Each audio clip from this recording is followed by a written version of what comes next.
There are good creepypastas. There are bad creepypastas. And sometimes there are those that are so bad they break a man. When all is said and done and the stories are over, a man is left to ponder what went wrong in the world. What caused such immense failure, such magnificent stupidity, such blatant misunderstanding of the English language? Could it be simple, lazy, recycled writing? Could it be that these authors so desperately want their stories to become hits that they rush out said stories without much thought or care or originality? Or maybe they just suck. Welcome to the top 10 worst creepypasta cliches, everybody.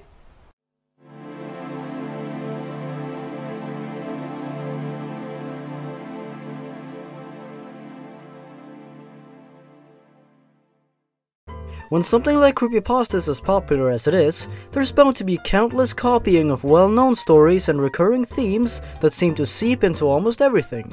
Of course, this isn't just restricted to creepypastas. Any form of media can fall into this territory, where everything seems to be repeating stuff we've already seen before. We've seen this in movies, in books, in video games, the list goes on.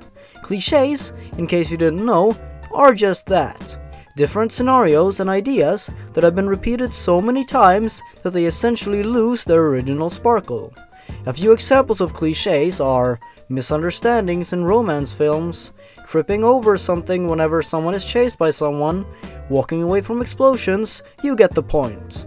It's time to list the absolute worst clichés used in creepypastas that absolutely break them.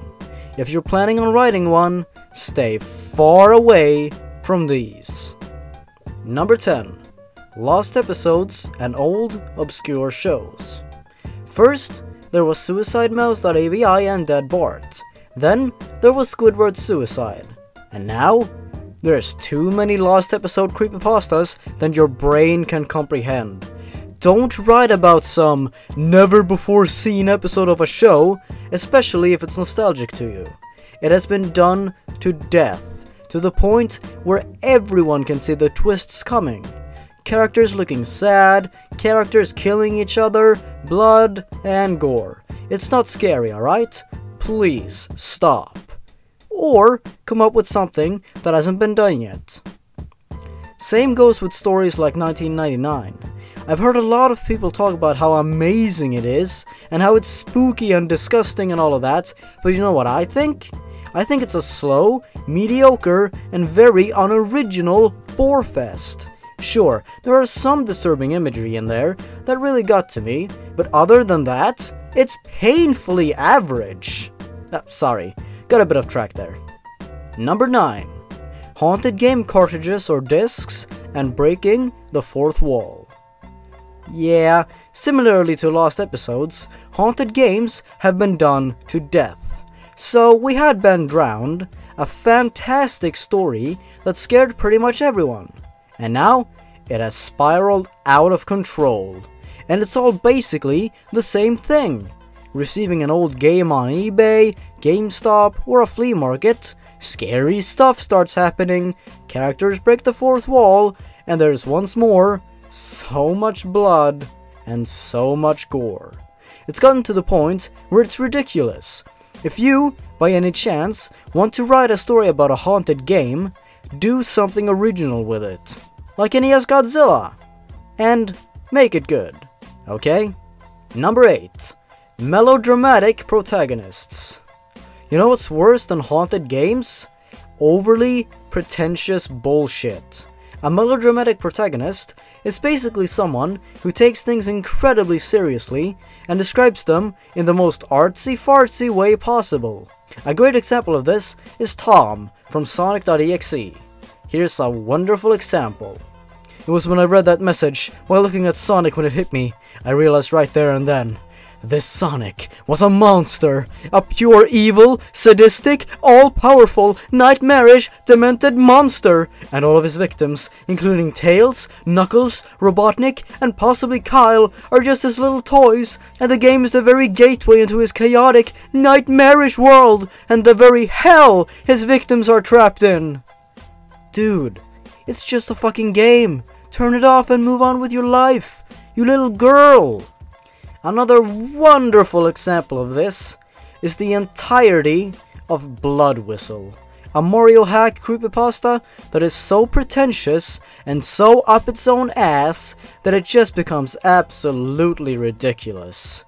Remember this, when writing a protagonist, make sure you have them react to things realistically, because killing yourself over a game is not what a normal person would do.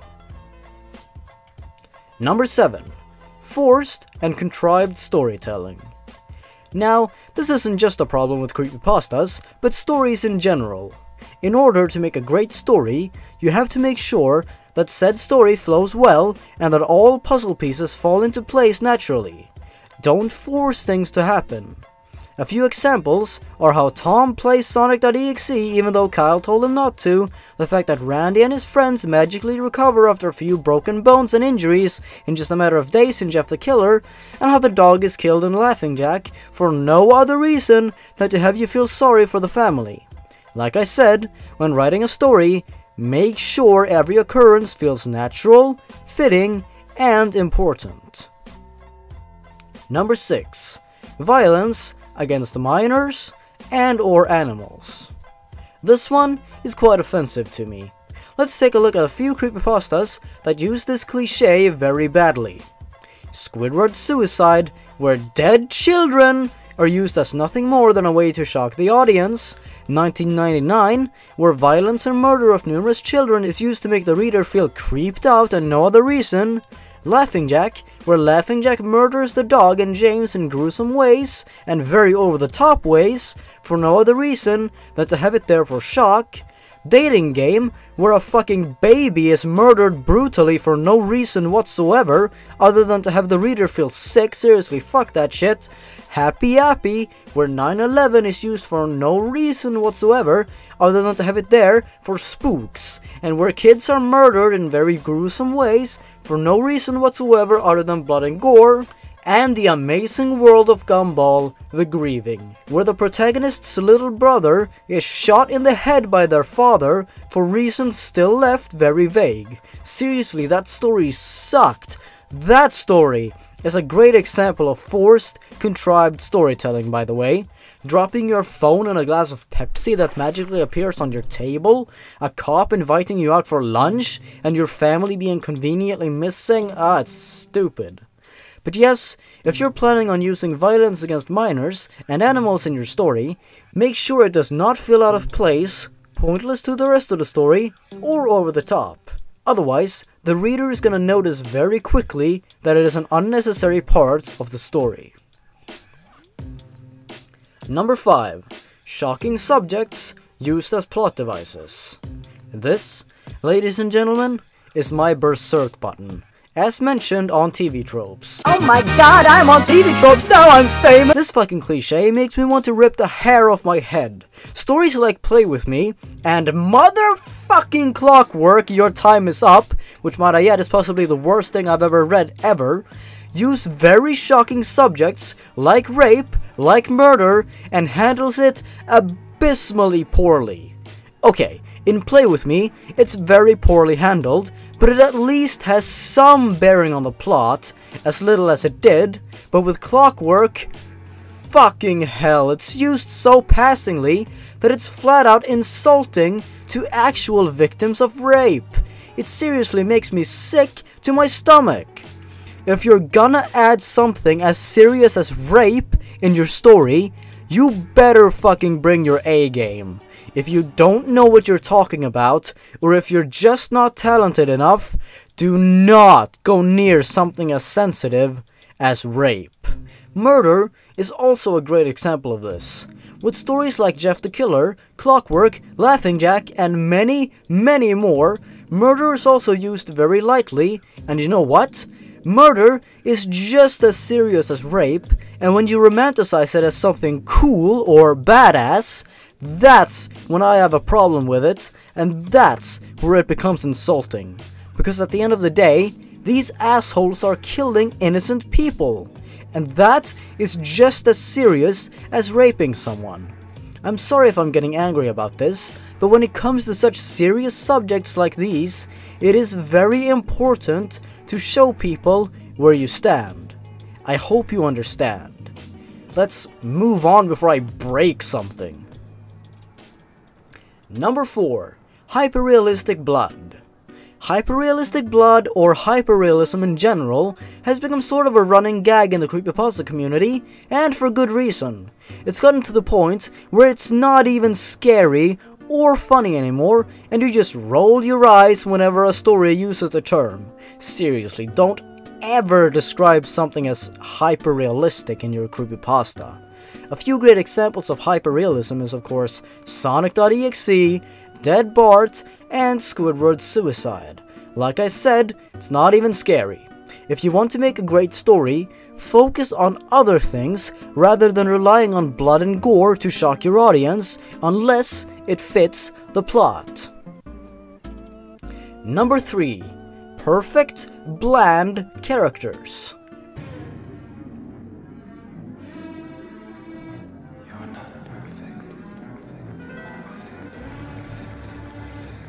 Oh yes. Yes! These types of characters, the outsiders, the quote-unquote bullied ones, who are just misunderstood, but are really sweet and kind once someone gives them a chance. There's Clockwork, there's Tiki Toby, there's Nina the Killer, there's Jane the Killer, there's Mitch from Eyeless Jack, there's Tom from sonic.exe, and on the top of the shit-covered mountain, Jeff the Killer, who didn't even get bullied. He was mugged once and attacked in an act of revenge. That's not bullying. Why is it that most popular creepypasta characters are awfully bland, with no real character traits and flaws whatsoever, who are perfect in almost every way, but who are alone and misunderstood just because they're different? Could it be because that way it's easier for the reader and the little emo fangirls, no offense to emos by the way, to project themselves onto them and imagine themselves in the role of the character in question? That is a sign of poor writing, and you should never create such bland characters. Just tell me, what can you say about Natalie from Clockwork? What defines her? That's right, nothing. The worst example of this is without a doubt Nina the Killer, who is a Jeff fangirl who listens to J-pop and wants to be like Jeff. A perfect character for prepubescent little girls to project themselves onto. Never, ever write characters like that. If you want to create a story with interesting characters and intriguing scenarios, actually put effort into defining what makes your character different and actually give them character. Please. Number 2. A killer with knives. This is almost the same as the last point, but fuck it. This cliche drives me up the fucking wall. Let's list some of these shitty killers who have been taking over the creepypasta community, who are basically the same character, shall we? Jeff the Killer, of course, Homicidal Lou, Jane the Killer, Nina the Killer, Paige the Killer, Eyeless Jack, Laughing Jack, Clockwork, Tiki Toby, Sally, and that's just barely scratching the surface. What annoys me most about these characters, though, is the fact that they are all pretty much the same, just young people with knives. Jeff gets bullied, goes insane, becomes a killer with a knife. Lou gets almost killed by Jeff, goes insane, becomes a killer with a knife. Jane gets almost killed by Jeff, goes insane, and becomes not even a killer, just a rival to Jeff. Why is she even called Jane the Killer if she hasn't killed anyone? Nina, well, I haven't even read her story, but she's basically the same. Clockwork comes from an abusive household, gets bullied, goes insane for no reason, becomes a killer with knives. Tiki Toby comes from an abusive household, gets bullied, becomes insane, kills people for no reason, becomes a killer with knife. You get the point. Another thing that bothers me about these types of characters are that they are incredibly overpowered, able to murder everyone with ease. For example, Tiki Toby, a skinny little teenage boy, is able to murder his father. Clockwork is able to murder numerous security guards with no problem whatsoever, and when her brother beats the living shit out of her with a baseball bat, she simply brushes it off as if nothing even happened, and I feel like a broken record. I just really hate these types of characters. The funniest part about this, though, is that both the author of Laughing Jack and Eyeless Jack have admitted that the stories they wrote for them are poorly written, and the author of Eyeless Jack has even gone on to say he's ashamed of writing it. And people still eat that shit up! I will give the author some credit though, as he's been really cool about it, and even admitting that it wasn't the best story in the world.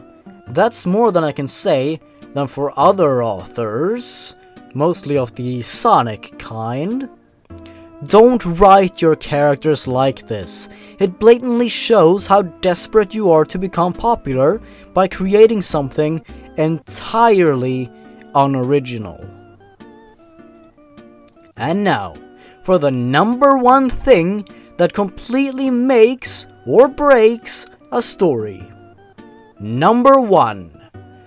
Bad grammar and the misspelling of words. Oh yes! Yes! This is the number one thing to look out for when writing a story. Do you want to know why there's never going to be a fully fledged movie about, say, Jeff the Killer? Because it's poorly written garbage. No sane writer would want to go near it. If you ever want to create a fantastic story, the most important thing to think about is getting your grammar and spelling right. Otherwise, it's gonna stick out like a sore thumb to people with an eye for errors. Of course, poor grammar has become another running gag in the creepypasta community, since some stories are so strangely written that they become laughable. You do not want to make your story like that. In order to prevent things like this, for the love of God, proofread your story before publishing it. Read it through carefully and fix any errors you come across. It can be very beneficial. Otherwise, it just goes to show how lazy you are. If you don't want to read your own story to the end, then why should I? Another great way to check if everything's okay is to have a friend or someone close to you read through the story and offer their thoughts on things. This can be really helpful, as your friends can help you better or even improve your story in ways that you didn't think of before. Now, some people have been criticizing me in the past for calling out certain stories on their poor grammar when I myself slip in grammatical errors once in a while in my videos. But the thing is, while making videos, you kind of don't have the possibility to check and see if everything you say is correct. But when writing a story, you have all the time in the world to go back and fix errors. That's just a fact. So with all of that said and done, I hope this video proved helpful to anyone interested in writing creepypastas, or stories in general in the future. Hopefully, with these tips in mind, you can create wonderful things, and I would love to read whatever you come up with. Just make sure you stay far away from all of these cliches. Goodbye for now, everyone, and good luck in writing those stories. Take care, everyone, and stay awesome. Goodbye.